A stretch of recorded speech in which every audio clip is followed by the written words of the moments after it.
Hey Dorothea, so I promised you a video reply. So I think you're asking about this, where it kind of looks like my right hand is doing a little bit of a wrist and twist motion, which it is.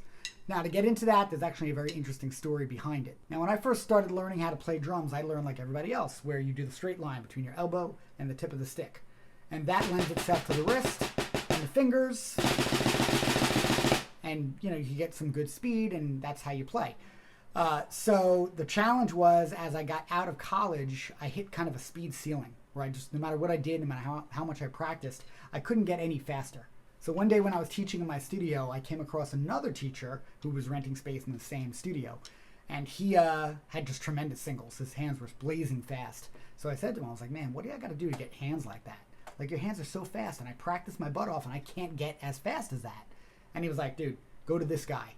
So he gave me the number of a great teacher in New York that I ended up calling and getting lessons from. That teacher's name was Frank Bellucci, and he's still in New York and still teaching, amazing player.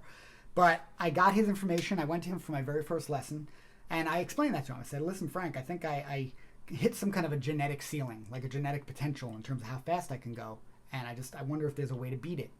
And he thought that was the funniest thing he ever heard. He's like, no, there's no such thing as a genetic potential or genetic ceiling. He's like, let me see what you're doing. So I started playing him my single strokes, and he immediately stopped me and said, okay, I see what the problem is. He said, the problem is because you're using this form where you're doing the straight line. He's like, if I was to take the stick away and then straighten out your hands, you see how I got this curve going on? You see how my hand is up? My fingers are off to the right?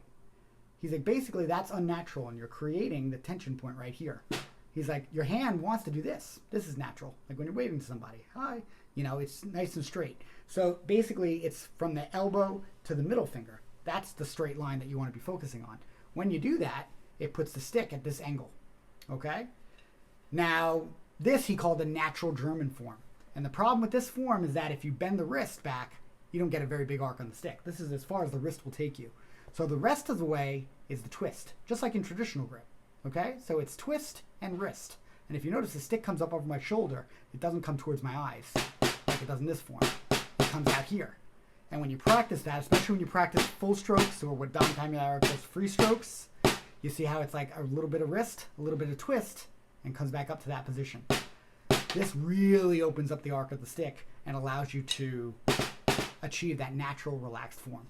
And if you want to go deep on this technique, check out Don's book, It's Your Move. He really takes the whole thing apart.